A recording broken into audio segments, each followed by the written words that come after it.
आहेत, सगळे नाथशिष्य देवता आहेत.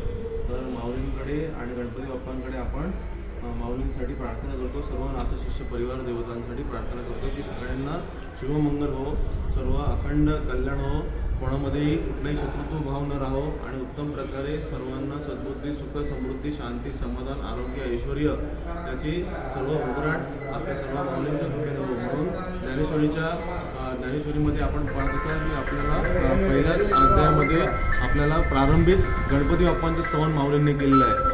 ओम नमो जे आद्या. तर आपण माऊलींना प्रार्थना करतो. रामकृष्ण.